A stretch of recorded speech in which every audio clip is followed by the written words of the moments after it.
नमस्कार, मैं रजनी लोकवाणी पर आपका स्वागत करती हूँ। आइए रूबरू होते हैं भीलवाड़ा से। शहर के प्रतापनगर थाना क्षेत्र में स्थित किसान वाटिका पर रविवार देर रात्रि बदमाशों ने हमला बोल दिया। तलवार सहित अन्य हथियारों से लैस ये बदमाश फिल्मी स्टाइल में 3 लग्जरी कारों से आए और फायरिंग कर सनसनी फैला दी। इन 3 लोगों ने वाटिका से मोटरसाइकिल लेकर निकले युवक पर भी फायरिंग की, लेकिन गनीमत रही कि गोली युवक को नहीं लगी। तत्पश्चात ये लोग वाटिका के अंदर गए और बाहर भी घूमते रहे। पूरी वारदात वहां लगे सीसीटीवी कैमरास में कैद हो गई। उधर फायरिंग की इस घटना से पुलिस महकमा सकते में आ गया। एसपी, एएसपी, डीएसपी, एसएचओ मौके पर पहुंचे और वारदात की जानकारी लेने के बाद फरार हमलावरों की तलाश शुरू कर दी। उधर देर रात्रि के सन्नाटे में चली गोलियों की गूंज दूर तक लोगों को सुनाई दी। ऐसे में गोलियों की आवाज से लोग सहम उठे। अतिरिक्त पुलिस अधीक्षक ज्येष्ठा मैत्रेयी ने बताया कि आजाद नगर में स्थित किसान वाटिका पर रविवार रात्रि कुछ लोग आए थे। इनका स्टाफ से किसी बात को लेकर विवाद हो गया। जिन लोगों से स्टाफ का विवाद हुआ वे एक बारगी वहां से चले गए। दूसरी ओर झगड़े की सूचना मिलने पर प्रतापनगर पुलिस भी मौके पर पहुंच गई। पुलिस ने विवाद की जानकारी ली और स्टाफ को थाने ले जाकर रिपोर्ट देने के लिए कहा। पुलिस वहां से चली गई और स्टाफ के कुछ लोग रिपोर्ट लिखवाने थाने चले गए। उधर पीछे से वो ही लोग अपने अन्य साथियों के साथ 3 लग्जरी कारों में सवार होकर किसान वाटिका पहुंचे। इनमें 2 काले व 1 सफेद रंग की गाड़ी थी। इन कारों को वाटिका की ओर आते देखकर बाहर खड़े लोग अपने दुपहिया वाहन गेट पर ही छोड़कर वाटिका के अंदर भाग छूटे, जबकि एक युवक बाइक लेकर वहां से रवाना हुआ। इसी दौरान कारों से फिल्मी अंदाज में उतरे लोगों में से एक ने हथियार निकाला। मोटरसाइकिल से रवाना हुआ युवक कुछ दूर जाने के बाद दोबारा घूमा तो कार से उतरे लोगों में से एक ने उस पर फायरिंग कर दी। गनीमत यह रही कि गोली बाइकर्स को नहीं लगी और वह तेजी से बाइक को भगा ले गया। उधर कारों से आए लोगों के पास हथियार के अलावा तलवारें भी थी। मालूम पड़ा है कि इन लोगों ने और भी फायर किए। इसके बाद साथ लाई गई लग्जरी कारों में बैठकर वहां से फरार हो छूटे। दूसरी ओर फायरिंग की सूचना से पुलिस महकमे में हड़कंप मच गया। एसपी आदर्श सिद्धू, एएसपी, डीएसपी, प्रतापनगर थाना प्रभारी मय जाप्ता मौके पर पहुंचे और घटना की जानकारी ली। पुलिस फायरिंग कर भागे बदमाशों की तलाश में जुटी है। से करीब आधा किलोमीटर दूर को 9:30 बजे पुलिस को 10:30 बजे एक पुलिस को सूचना मिली कि यहाँ पर कुछ लोग आए हैं गाड़ियों से, उन्होंने हवा में फायरिंग करी है। और इसी पे फिर प्रतापनगर पुलिस टीम है और कोतवाली पुलिस टीम है, इसमें आगे अनुसंधान कर रही है। इसमें कुछ लोग भी हैं जो आइडेंटिफाई किए गए हैं और उनकी धरपकड़ अब हमारी पहली प्राथमिकता होगी कि रात में उनको उठाया जाए। तो मैम टोटल कितने फायर हुए हैं? टोटल फायर बताने पे तो 5 बताए जा रहे हैं, लेकिन मौके से 3 जो है उस खाली केस मिले हैं और उसका वीडियो रिकॉर्डिंग भी है। अभी तो 4 या 5 लोग हैं, एक गैंग जैसी है, उनके नाम सामने आ रहे हैं और इसका कारण आपसी रंजिश अभी तक ये समझ में आया कि आपस में इनकी कोई रंजिश है, कोई विवाद है, तो सट्टे के पैसे को लेकर या फिर कोई जमीनी विवाद। भीलवाड़ा में कोरोना संक्रमण कम होता नजर नहीं आ रहा है। सोमवार को 232 नए संक्रमित सामने आए हैं। सबसे ज्यादा केस रायपुर से मिले हैं। आरआरटी टीम प्रभारी डॉक्टर घनश्याम चावला ने लोकवाणी को बताया कि भीलवाड़ा में बीते 24 घंटों में 1678 लोगों की सैंपलिंग की जाकर आरटी-पीसीआर जांच की गई।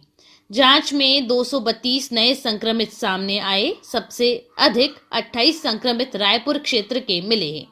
इसके अलावा आसीन से 18, बनेड़ा से 1, बापूनगर से 11, चपरासी कॉलोनी से 19, चंद्रशेखर आजाद नगर से 9, गंगापुर से 15, जहाजपुर से 2, काशीपुरी से 10, कोटड़ी से 26, मांडल से 13, मांडलगढ़ से 14, पुर से 5, सांगानेरी गेट से 4, सांगानेर से 6, शाहपुरा से 1, शास्त्री नगर से 13, सुभाष नगर से 12 और सुवाणा में 25 लोग पॉजिटिव मिले हैं।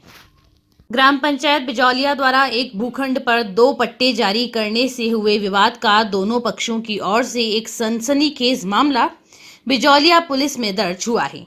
जानकारी के अनुसार वर्ष 2004 में सरपंच घीसीलाल कोहली के समय प्रशासन गांवों के संग अभियान में अटल कॉलोनी में 111 नंबर का 25 बाय 50 का एक आवासीय भूखंड बिजौलिया निवासी राधेश्याम विजय के नाम जारी कर मूल पट्टा विजय को सुपुर्द कर दिया गया था। इसी भूखंड पर पिछली ग्राम पंचायत के वर्ष 2019 के सरपंच रामचंद्र भील द्वारा भी बिजौलिया निवासी रईसा बानो के नाम पट्टा जारी कर दिया गया। वहीं विजय द्वारा पिछले दिनों भूखंड पर निर्माण कार्य चालू करवाया गया। इस दौरान रईसा बानो ने वहां पहुंचकर भूखंड पर अपना मालिकाना हक जताकर निर्माण कार्य रुकवा दिया। विवाद की स्थिति बनने पर दोनों पक्षों ने एक दूसरे के विरुद्ध पुलिस में क्रॉस केस दर्ज करवाया। एसआई कैलाश चंद्र के अनुसार मामला दर्ज कर आवश्यक अनुसंधान शुरू कर दिया गया है। मामला तूल पकड़ता देख मांडलगढ़ डिप्टी ज्ञानेंद्र सिंह ने मय जाप्ता पहुंचकर स्थिति का जायजा लिया। फिलहाल अनुसंधान अधिकारी द्वारा कागजों को टटोलकर हकीकत की तह तक जाने का प्रयास जारी है। केंद्र सरकार व राज्य सरकार के आगामी बजट को लेकर भीलवाड़ा के जनप्रतिनिधियों की भीलवाड़ा के विकास के लिए केंद्र की मोदी सरकार व राज्य की गहलोत सरकार से क्या उम्मीद है, इसे लेकर भीलवाड़ा शहर विधायक विठल शंकर अवस्थी, सांसद प्रत्याशी पूर्व यूआईटी चेयरमैन व कांग्रेस जिलाध्यक्ष रामपाल शर्मा सहित बीजेपी जिलाध्यक्ष लादूलाल तेली व अन्य लोगों से बजट पर चर्चा कर उनसे राय ली गई। देखें ये रिपोर्ट। आगामी बजट को लेकर चर्चा करने के लिए अभी हमारे साथ मौजूद है पूर्व यूआईटी चेयरमैन और कांग्रेस जिलाध्यक्ष रामपाल शर्मा साहब। आइए इनसे चर्चा करते हैं कि भीलवाड़ा जिस प्रकार एक औद्योगिक टेक्सटाइल सिटी है और यहाँ के जो उद्योग प्लान कर रहे हैं, साथ ही और यहाँ के जो उद्योगों को बढ़ावा देने के लिए क्या आप एज ए जनप्रतिनिधि उम्मीद करते हैं? जी सर। भीलवाड़ा में हम भारत सरकार से उम्मीद करते हैं कि हमारे कांग्रेस के शासन में जो योजनाएं चलाई गई थी, मेमो कोच है, सुहाना से लेके मंडपिया बाईपास का इशू था, वाया मालपुरा केकड़ी जो रोड है उसको नेशनल हाईवे में तब्दील करने का, भीलवाड़ा में एयरपोर्ट स्वीकृत है उस पर विकास कार्य करा के एयरपोर्ट चालू करना, ईएसआई हॉस्पिटल्सों की बहुत हालत ख़राब है मजदूरों के लिए, उनको नए सिरे से डेवलप करना, ऐसी बहुत सारी योजना केंद्र सरकार द्वारा यहाँ प्रस्तावित की गई है जो आज तक पिछले 7 साल 8 साल में बंद पड़ी हुई है। खास तौर से टेक्सटाइल में जिस तरह से जीएसटी का बढ़ाना, लोगों को जो टैक्स की राहत मिलनी चाहिए, कोविड के कारण इनकम टैक्स की छूट 5 लाख तक होनी चाहिए और काफ़ी सब्सिडीज जब दोगे तभी टेक्सटाइल आगे जाएगी, टेक्सटाइल पार्क की स्वीकृतियाँ होना, ऐसे काफ़ी मुद्दे इस शहर में जो पहले से प्रस्तावित है उनको भी पूरा 7 साल में नहीं कर पाए हैं।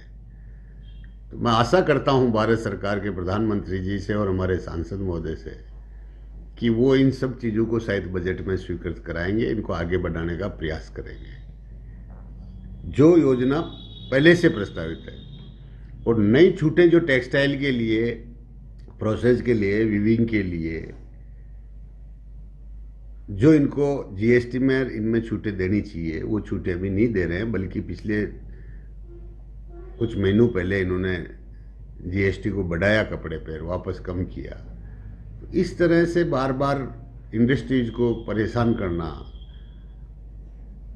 इससे इंडस्ट्रीज पलायन की ओर जा रही है।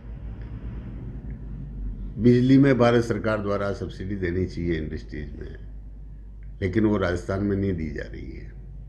तो मैं आशा करता हूं कि जो भी प्रस्तावित जो काम थे, मेमो कोच, बाईपास, साफरा केकड़ी का रोड नेशनल हाईवे में तब्दील करना, एरोड्रम को चालू करना, ये सब काम मैं समझता हूं भारत सरकार को इस बजट में सांसद महोदय को उनको लेना चाहिए और जल्दी से जल्दी ये काम होना चाहिए। टैक्स में, इनकम टैक्स में छूट होनी चाहिए और टेक्सटाइल इंडस्ट्रीज में सब्सिडी के माध्यम से लोगों को राहत दी जानी चाहिए। सर, एक जिस प्रकार दिन प्रतिदिन जिस प्रकार पेट्रोल और डीजल की रेटों में उतार चढ़ाव आता है, तो क्या इसको जीएसटी के दायरे में लाना चाहिए? क्या मानते हैं आप? पेट्रोल डीजल को जीएसटी से बाहर क्यों रखा गया आज तक? जब जीएसटी लागू की है तो सभी पूरे हिंदुस्तान में जब जीएसटी की एक ही रेट होनी चाहिए तो पेट्रोल डीजल पे भी होनी चाहिए। परंतु भारत सरकार द्वारा जिस तरह से पेट्रोल, डीजल और गैस के दाम बढ़ाए जा रहे हैं वो दुर्भाग्यपूर्ण है और इसी से सब महंगाई बढ़ रही है। तो मैं समझता हूं कि इन पे कोई राहत प्रदान करे तो लोगों को महंगाई से छुटकारा मिल सके। ये भारत सरकार को ये सब काम करना चाहिए और इस बजट में प्रस्तावित करना चाहिए, ऐसा हमारा मानना है, ताकि महंगाई कम हो सके, लोगों को राहत मिल सके। अभी हमारे साथ मौजूद है भीलवाड़ा विधायक विठल शंकर जी अवस्थी। इनसे जानना चाहते हैं कि आने वाले जो केंद्र सरकार का और राज्य सरकार का बजट आने वाला है उनमें सरकार से क्या उम्मीदें करते हैं और किस प्रकार आप रियायत दिलाने का प्रयास कर रहे हैं। अभी केंद्रीय बजट भी आने वाला है 1 फरवरी को, और उस बजट में हमने सरकार को लिखा है, एमपी साहब से भी चर्चा की है कि ये जो टेक्सटाइल पार्क है अपने भीलवाड़ा के लिए जो घोषणा हुई है, राजस्थान के लिए एक पार्क मिला है तो वो भीलवाड़ा को मिलना चाहिए। इसके लिए हमने एमपी साहब से भी लंबी और विस्तृत चर्चा की है। एमपी साहब लगे हुए हैं, केंद्रीय मंत्री को भी हमने चिट्ठी लिखी है और ये मांग हमने पुरजोर शब्दों में रखी है कि भीलवाड़ा एक भारत का मैनचेस्टर कहलाता है, तो ये इसका हक बनता है भीलवाड़ा का कि टेक्सटाइल पार्क भीलवाड़ा में आना चाहिए।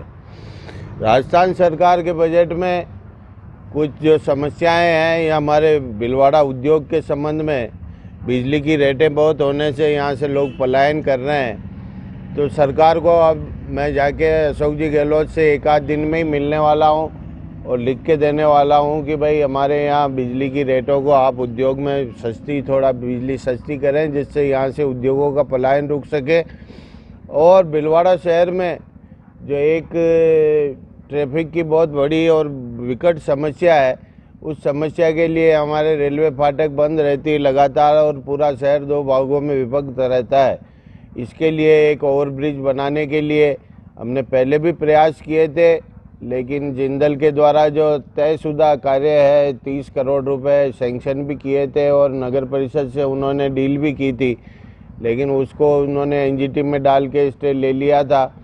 तो अब सरकार से हमारी मांग है कि इस समस्या को समाप्त करने के लिए एक ओवरब्रिज रेलवे फाटक के ऊपर से रेलवे ओवरब्रिज का निर्माण करा के इस समस्या से शहर को निजात दिलवाएं, ये हमारी प्रमुख मांग रहेगी। और बिजली की रेटों में कटौती करने से हमारे शहर में जो पलायन हो रहा है उद्योगों का, वो पलायन रुक सकेगा और यहाँ नए उद्योग धंधे और स्थापित हो सकेंगे। इसके अलावा एक डिमांड और है, भीलवाड़ा पूरा ज़िला मिनरल की दृष्टि से बहुत रिच धनवान ज़िला है और यहाँ से सारा कच्चा माल मोरवी जाता है। तो यहाँ एक अगर हमारे सिरेमिक पार्क बन जाए, जिसका प्रयास चल रहा है और सरकार भी बीजेपी के टाइम से चल रहा है ये काम और सरकार भी इस दिशा में प्रयत्नशील है, तो निम्बाड़ा के पास जो 500 बीघा ज़मीन टेक्सटाइल पार्क लिए रखी थी, वो उसके सिरेमिक पार्क के लिए सिरेमिक जोन को बनाने के लिए अगर यहाँ सिरेमिक जोन बनता है तो पूरे देश का बहुत बड़ा उद्योग यहाँ आके स्थापित हो सकता है। ये भीलवाड़ा ज़िला सबसे मिनरल के मामले में, चाहे सोडा हो, फेल्सपार हो, क्वार्ट्ज हो, इसके मामले में बहुत रिच ज़िला है और सारा कच्चा माल मोरवी जाता है। यहाँ के लोगों को इसका कोई लाभ नहीं मिलता है। अगर यहाँ सिरेमिक पार्क बनाने का अगर प्रस्ताव लिया जाता है तो निश्चित रूप से भीलवाड़ा ज़िले का उद्योग बहुत तेज़ी से प्रगति करेगा। बिल्कुल सर, उद्योग बजट आने वाला है, भीलवाड़ा एक उद्योग सिटी है, क्या उम्मीदें करते हैं सरकार से। भीलवाड़ा उद्योग की दृष्टि से राजस्थानी बल्कि हिंदुस्तान का सबसे बड़ा हब है और टेक्सटाइल सिटी होने के नाते पिछले 2-3 वर्षों में उद्योग यहाँ से पलायित हो रहे हैं और कुछ गुजरात तो कुछ मध्य प्रदेश तो कुछ और कहीं जा रहे हैं। इसका सीधा सा ये है कि यदि बजट में उद्योगों के लिए बिजली सस्ती की जाए, उनको और कई तरह की रियायतें जो छूट मिल सकती है वो दी जाए, तो ये जो पलायन हो रहा है वो रुक सकेगा। और भीलवाड़ा के अंदर जो बेरोजगारी इसके कारण बढ़ रही है, एक दृष्टि से भीलवाड़ा के अंदर हिंदुस्तान के कई राज्यों से व्यापारी उद्योगपति आ रहे थे, लेकिन कुछ चीज़ें ऐसी कि पिछले 2-3 वर्षों में राज्य की सरकार ने ऐसी कोई घोषणा नहीं की उद्योगों के लिए इसलिए मैं सोचता हूं कि उद्योगों के लिए विशेष तौर से छूट देनी चाहिए। और इसी के साथ में औद्योगिक के साथ में भीलवाड़ा ज़िला वह ज़िला है जहां पर माइंस और मिनरल की दृष्टि से सभी प्रकार के माइंस यहाँ निकलता है, चाहे सोना हो, चांदी हो, लोहा हो, अभ्रक हो, सैंडस्टोन हो, ग्रेनाइट हो, मार्बल हो। तो ऐसी स्थिति में यहाँ का डीमेप्टी फंड भी बहुत बड़ा फंड है डेवलपमेंट की दृष्टि से, लेकिन किस तरह से भीलवाड़ा ज़िले का एक समुचित विकास के लिए उसका उपयोग हो, ये भी तय नहीं किया गया है। तो आज राज्य सरकार भी इसको नज़रें जमाई बैठी है, पैसा लेना चाहती है, भीलवाड़ा को कुछ देना नहीं चाहती है। पहले मंत्रियों को इसका प्रभारी बनाया, फिर संभागीय आयुक्त को बनाया, फिर अभी कलेक्टर को बनाया। तो आज जिस तरह से मिनरल निकल रहा है, तो मिनरल एक्सपोर्ट भी हो रहा है, लेकिन उसके लिए आज सरकार की ओर से कोई योजना नहीं है। यदि कोई ऐसा हब बने, ऐसा कोई डिपो बने जहाँ पर एक्सपोर्ट हो, व्यापारी आए और यहाँ बैठें और यहाँ पर उनको व्यापारियों से मिले, तो इस तरह का जो प्रयास होगा तो भीलवाड़ा ज़िले को बहुत अच्छा लाभ मिलेगा। इसी के साथ में जो रोज़गार वाली बात है, आज पिछले 2-3 वर्षों में आज ही अखबारों में आया है कि राजस्थान हिंदुस्तान का वह स्टेट बन गया है, क्राइम में तो बन ही गया है, लेकिन बेरोज़गारी में भी ये नंबर 1 हो रहा है। तो बेरोज़गारी दूर कैसे हो, इसके लिए रोज़गार के साधन पूरे प्रदेश में नए पैदा किए जाएं और उसके लिए राज्य सरकार द्वारा छूट दी जाए। और जो बेरोज़गारी भत्ता जिसकी घोषणा की गई थी, बेरोज़गारी भत्ता नहीं दिया जा रहा है।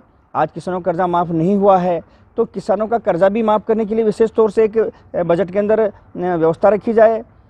बिजली के बिलों के लिए विशेष तौर से जो एक आम जनता की समस्या है, हर घर की समस्या, हर व्यक्ति की समस्या है, इसके लिए बिजली की जो दरें, जबकि कांग्रेस सरकार ने पहले घोषणा की थी कि जब सरकार आएगी तब हम बिजली की दरें नहीं बढ़ाएंगे, तो दरें भी बढ़ा दी है, कनेक्शंस भी नहीं मिल रहे हैं और फ्यूल चार्ज भी बढ़ा दिया है, स्थायी शुल्क भी बढ़ा दिया है। तो ये सब चीज़ें, इसके लिए कटौती की जानी चाहिए और आम जनता को राहत मिले, बेरोजगारों को राहत मिले, किसानों को राहत मिले। ऐसा एक जनोपयोगी बजट राज्य सरकार का होना चाहिए। बिल्कुल। कोविड के बाद में परिवारों की स्थिति खराब हुई है, इनकम सोर्स कम हुए हैं, क्या मांग करेंगे सरकार से ताकि राहत मिल सके आवाम में?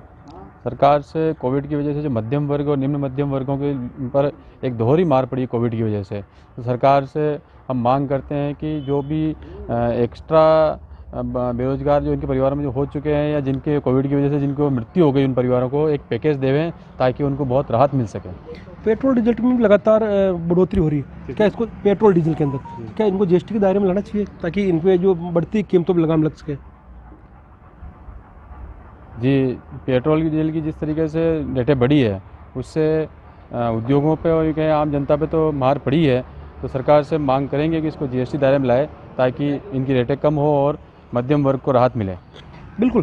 तो ये थे भीलवाड़ा के कुछ जागरूक जनप्रतिनिधि। साथ ही जो विधायक जी से प्रकार बात हुई तो उन्होंने बताया कि भीलवाड़ा को वास्तव में जिस प्रकार मेगा जो पार्क है वो, साथ ही जो मिनरल के अंदर जिस प्रकार सेरेमिक जोन बनने वाला, इसमें कुछ सरकार और घोषणाएं करे ताकि ये जो भीलवाड़ा एक औद्योगिक क्षेत्र है इसमें और रोजगारों का बढ़ोतरी हो सके। भीलवाड़ा से प्रहलाद तेली। जानकारियों का सिलसिला यूं ही जारी रहेगा। अभी लेते हैं ब्रेक। देव गार्डन रिसोर्ट नियर सोना resort, Sanganer road, Bhilwara. Mobile number 9782048919, 7568952871, 22 AC furnished room and 1 hall, 20,000 square feet garden, well parking facility nearby city, a complete solution of marriage, complete event, room facility, economic charges.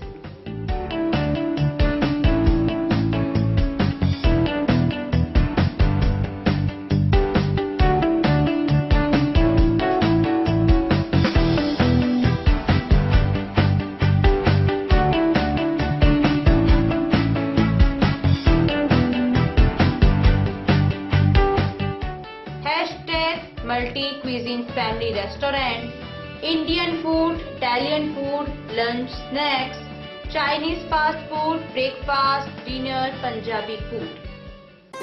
आवश्यकता है door to door marketing हेतु युवक युवतियों की। अपने biodata photograph के साथ संपर्क करें radiant Digitek network private limited, Lokvani office, महिला आश्रम स्कूल के पास, पानी की टंकी के सामने, शाम की सब्जी मंडी, भीलवाड़ा।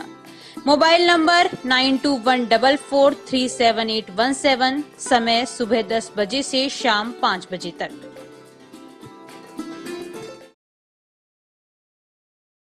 श्री गणेश उत्सव सेवा समिति के माह के निःशुल्क शिविर, न्यूरोथेरेपी शिविर 1 व 2 तारीख, समय प्रातः 9:30 से 11:30, स्थान अपना घर वृद्धाश्रम, परामर्श doctor Vineet Kumar M, team Udaipur. स्त्री रोग शिविर 3 व 4 तारीख, समय 10 से 2 बजे तक, स्थान गैलेक्सी क्लिनिक, मोती बाबजी चौराहा, सांगनेर रोड, भीलवाड़ा, परामर्श डॉक्टर किरण शर्मा। चर्म रोग शिविर 7 से 10 तारीख, समय प्रातः 8 से 2 बजे तक, स्थान आयुष आयुर्वेदिक MGH परिसर, भीलवाड़ा, परामर्श डॉक्टर अनुराग शर्मा, डॉक्टर मोहिनी मीणा। दंत रोग एवं परामर्श शिविर 10 तारीख, समय प्रातः 9 से 11 बजे तक, स्थान वृद्धाश्रम अपना घर, RC व्यास कॉलोनी, परामर्श डॉक्टर हेमेंद्र सिंह गाछा। पंचकव्य चिकित्सा शिविर गोमूत्र दवाइयों द्वारा रोगी का इलाज 11 तारीख, समय है 10 से 12 बजे तक, स्थान अपना घर वृद्धाश्रम, कामधेनु गौशाला, सिंदरी के बालाजी, भीलवाड़ा, परामर्श डॉक्टर कृष्ण चनु शर्मा। रसायन चूर्ण शिविर 13 व 14 तारीख, समय प्रातः 8 से 10 बजे तक, स्थान आयुष चिकित्सालय MGH परिसर, भीलवाड़ा, परामर्श doctor Anurag Sharma, doctor Mohini Meena. Break के बाद एक बार फिर आपका स्वागत। आइए देखते हैं कुछ अन्य जानकारियां। Kailash enterprises Soni electric L&T company के इलेक्ट्रिक उत्पाद विक्रय में प्रथम स्थान प्राप्त करने पर जश्न मनाया गया। विश्व की सुविख्यात L&T कंपनी के इलेक्ट्रिक उत्पाद विक्रय में भीलवाड़ा में प्रथम स्थान आने पर कैलाश इंटरप्राइजेस सोनी इलेक्ट्रिक के डायरेक्टर कैलाश सोनी रामपाल सोनी ने कंपनी के प्रतिनिधि अंशुल तोशनीवाल के साथ केक काट कर जश्न मनाया। कैलाश सोनी ने बताया कि विश्व की सुप्रसिद्ध L&T कंपनी इलेक्ट्रिक उत्पादों में वर्षों से विश्व स्तरीय अति आधुनिक तकनीक को अपनाते हुए घर, फैक्ट्री, ऑफिस में काम आने वाले MCB fitting, accessory, switch, plug सहित विभिन्न रंगों में डिजाइन में स्विच की मॉड्यूलर प्लेट्स का निर्माण कर रही है। कंपनी के सभी उत्पाद सुरक्षा के सभी मानकों को पूरा करते हुए पूर्ण रूप से सुरक्षित हैं। कंपनी की पूरी range Kailash enterprises Soni electricals पर होलसेल रेट पर उपलब्ध है। अभी के लिए इतना ही। धन्यवाद।